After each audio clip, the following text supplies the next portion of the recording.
یاد رکھو کہ دعا مانگنا جو ہے نا، ہمیں مانگنا ہی نہیں آتا نا، مسئلہ تو یہ ہے بڑا۔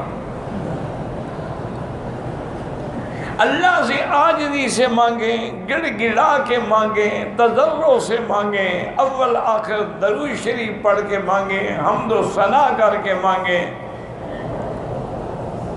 اور اس یقین سے مانگیں کہ مالی سوا کرئی لبابک حیلتن ولئن رددت فأی باب اقرع، کہ مولا تیرے سوا میرا تو کوئی دروازہ بھی نہیں ہے نا، اگر میں آپ کے دروازے سے ٹھکرا دیا جاؤں تو مجھے بتائیں کون سا دروازہ ہے جس کو جا کے کھٹکھٹاؤں۔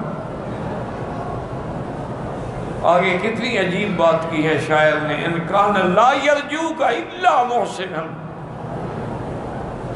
اگر آپ سے صرف نیکی دعائیں مانگ سکتے ہیں، بل مذنب اللہ سی الی من یرجع، میرے جیسا گناہگار پہ کس سے امید کرے؟ تو اس لیے ہمیشہ یقین سے، عاجزی سے دعا کیا کریں۔ تو دعا میں ایک بات یاد رکھیں، حضرت مالک ابن دینار رحمۃ اللہ علیہ، اللہ اکبر، کتنے بڑے لوگ تھے، بڑے اولیاء اللہ میں تھے۔ تو ایک دن بیٹھے تھے کسی خیال میں اللہ والے، تو کہنے لگے کہ بھائی ہماری تو جو دعا منظور ہوتی ہے ہمیں پتہ ہی لگ جاتا ہے،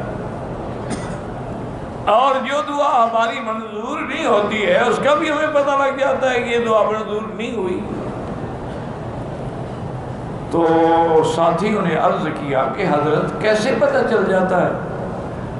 فرمایا کہ جب دعا مانگنے میں لذت آئے، دعا مانگنے میں دل کی آواز نکلے، دعا مانگنے میں اللہ کے خوف سے بدن میں بال کھڑے ہو جائیں، آنکھوں سے آنسو بہہ رہے ہوں، اور مانگنے میں اور زیادہ لطف آ رہا ہو، تو یقین ہوتا ہے کہ آج رحمت آ گئی ہے، دعا منظور ہو۔ اور اگر ہم دعا مانگیں تو نہ دعا کی طرف توجہ ہے نہ اللہ کی طرف توجہ ہے، ایک روٹین ورک ہے، زبان پہ ربنا آسگا ربنا آتنا آسگا آتنا، بس۔ تو ہم سمجھ لیتے ہیں کہ یہ دعا منظور نہیں۔ میرے آقا نے فرمایا کہ جب دعا مانگو تو رو رو کے مانگو، اِن لَمْ تَبْكُوا فَتَبَاكُوا، اگر رونا نہ آئے تو رونے والوں کی شکل تو بناؤ۔ اللہ تبارک و تعالیٰ اس عاجزی کو پسند فرماتے ہیں کہ میرا غلام آج میرے دروازے پہ پڑا ہے، رو رو کے مانگ رہا ہے۔ اس لیے بڑے بڑے اکابر جو گزرے ہیں وہ کہتے ہیں کہ جب ہم نماز کے سجدے میں جاتے تھے ہمیں بالکل ایسے محسوس ہوتا تھا ہم اپنے رب کے قریب آ گئے۔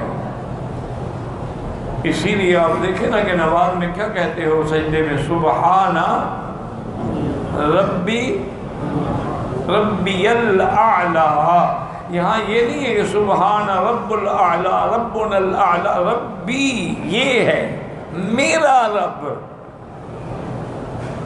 اسی یہ میں تو سارا راز ہے۔ قل یا عبادی، اللہ نے یہ نہیں فرمایا عباد اللہ، یا عبادی الذین اسرفوا علی انفسہم، میرے بندے جو اپنے جانوں پہ ظلم کر چکے ہو، گناہ کر چکے ہو، میری رحمت سے نا امید نہ ہوں۔ تم کتنا نالائق ہو، گناہگار ہو، بد کردار ہو، بندے تو میرے ہو نا۔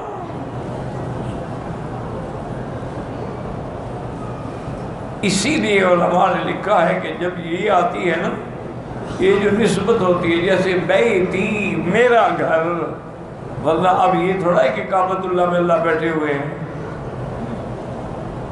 تو اصل اسی نسبت میں وہ راز ہے۔ ورنہ تو یہ بھی ہو سکتا تھا ہم کہتے سبحان اللہ سبحان اللہ سبحان رب الاعلی سبحان الاعلی سبحان الملک القدوس الاعلی، لیکن حکم کیا ہے؟ بس سبحان ربی، میرا رب۔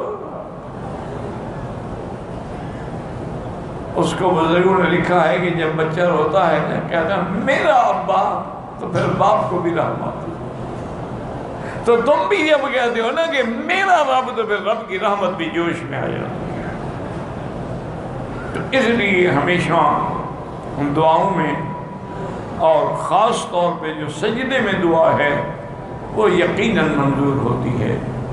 لیکن یاد رکھیں کہ اگر فرائض اللہ ہیں تو تسبیح زیادہ کہتے رہیں، سبحان ربی الاعلیٰ، سبحان ربی الاعلیٰ، 3 دفعہ کے بجائے 7 دفعہ، 11 دفعہ، 21 دفعہ، کیونکہ حدیث ہے میرے مدنی کی، اللہ فرماتے ہیں میرا مدنی جو میرے ذکر میں مشغول ہے، میری تسبیح میں ہے، تقدیس میں ہے، قرآن پڑھنے میں ہے، پڑھانے میں ہے، اس کو دعا مانگنے کا موقع ہی نہیں ملتا ہے۔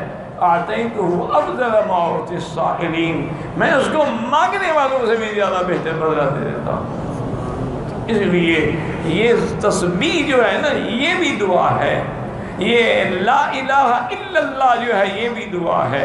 ایک دعائے مسئلہ ہوتی ہے کہ آدمی مانگتا ہے کہ یا اللہ میری یہ مشکل حل کر دے، اور ایک دعا یہ ہے کہ اس کا ذکر کر رہا ہے، فَاذْكُرُونِي أَذْكُرْكُمْ، تم مجھے یاد کرو میں تمہیں یاد کر۔ یہ معنی تھوڑا ہے کہ ہم کہیں گے یا اللہ یا مکی تم مجھے یاد کرو تو میں تمہیں یاد، نہیں، معنی کیا ہے؟ جب تم مجھے یاد کرو گے تو میں ہی تیری دعائیں سن کے تیری حاجتیں پوری کروں۔